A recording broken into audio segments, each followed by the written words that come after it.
साहिब के मित्र गौतम अडानी की मुश्किलें लगातार बढ़ती जा रही हैं। एक तरफ जहां विदेशों में गौतम अडानी के प्रोजेक्ट्स को एक एक कर कैंसिल किया जा रहा है, तो वहीं दूसरी तरफ हमारे देश के पोर्ट, एयरपोर्ट, बिजली और तमाम तरह के कॉन्ट्रैक्ट्स साहिब के मित्र को धड़ल्ले से दिए जा रहे हैं। गौतम अडानी के ऊपर आंध्र प्रदेश सरकार के अधिकारियों को 2200 करोड़ से भी अधिक रिश्वत खिलाने की पेशकश कर 25 साल के लिए सोलर एनर्जी का कॉन्ट्रैक्ट लेने का आरोप लगा। अमेरिका में इसके खिलाफ कार्रवाई भी चल रही है और गौतम अडानी के नाम का अरेस्ट वारंट भी जारी हुआ है, पर भारत में इसका कोई असर नहीं हुआ और न ही गौतम अडानी को दिए प्रोजेक्ट्स कैंसिल किए गए।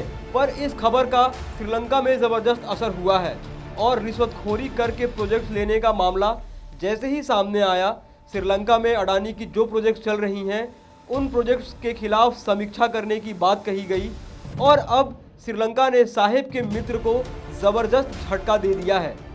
तो पूरा मामला बेहद गंभीर है, वीडियो के अंत तक बने रहिएगा।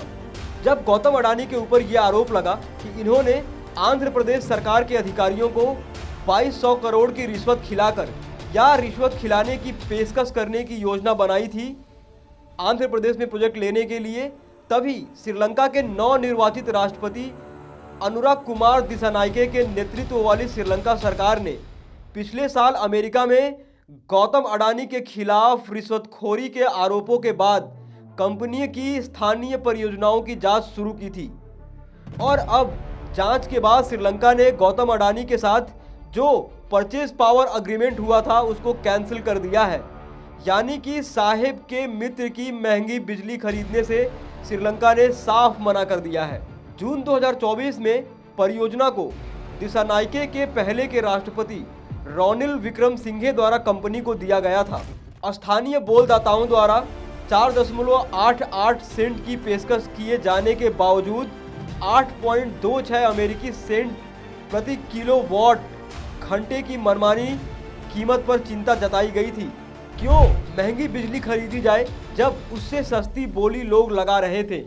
यानी कि एक तरह से गौतम अडानी का प्लान इस पावर परचेज अग्रीमेंट के द्वारा श्रीलंका में महंगी बिजली बेचने का था, जिसको श्रीलंकाई सरकार ने साफ तौर पर मना कर दिया है। इसके पहले केन्या के नैरोबी एयरपोर्ट को संचालित करने के लिए गौतम अडानी ने जो सीक्रेट डील वहां की सरकार से किया, उसका भांडाफोड़ होने के बाद वहां की संसद ने यह ऐलान किया कि वो अडानी के सारे प्रोजेक्ट्स रद्द कर रहे हैं। पिछले साल नवंबर में केन्या ने अडानी के साथ एयरपोर्ट और बिजली ट्रांसमिशन का समझौता रद्द कर दिया था। इस प्रोजेक्ट के तहत गौतम अडानी नैरोबी एयरपोर्ट को अगले 25 सालों के लिए संचालित करने वाले थे।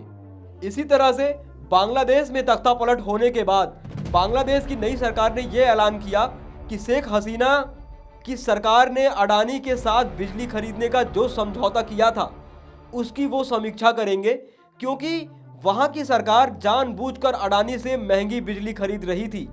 यानी कि गौतम अडानी के इन प्रोजेक्ट से वहां के देशों में और वहां के देश के नागरिकों को कोई फायदा नहीं हो रहा था।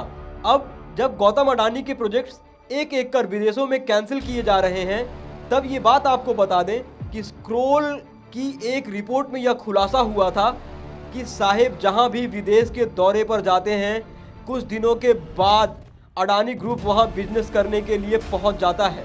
यानी विदेशों में ये सारे प्रोजेक्ट्स अडानी को साहिब के कहने पर दिए जा रहे थे, जो वहां की जनता के हित में नहीं थे। ऐसा आरोप स्क्रोल की रिपोर्ट में लगाया गया था। आरोप लगाया गया था कि साहिब ने इन देशों की सरकार पर दबाव डालकर इन प्रोजेक्ट्स को अडानी के हवाले कर रहे थे। तभी तो दबाव में आकर इन सरकारों ने अडानी को प्रोजेक्ट्स तो दे दिए, पर इन देशों में सरकार के बदलते ही अडानी की मुश्किल बढ़ गई और एक एक कर इन प्रोजेक्ट्स को रद्द किया जाने लगा।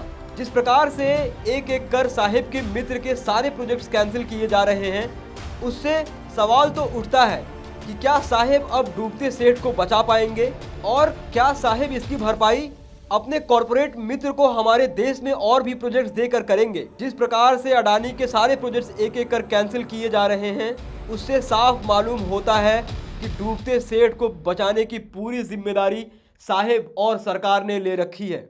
आप इस मुद्दे पर क्या सोचते हैं? जिस तरह से श्रीलंका ने गौतम अडानी समूह के साथ क्या पावर परचेज अग्रीमेंट को कैंसिल कर दिया है? उस पर आपकी क्या राय है? देश नीति ऐसी तमाम खबरें आप तक पड़ताल के साथ पहुंचा सके, इसके लिए चैनल को सब्सक्राइब करें और वीडियो अच्छी लगी हो तो वीडियो को लाइक ज़रूर करें। धन्यवाद।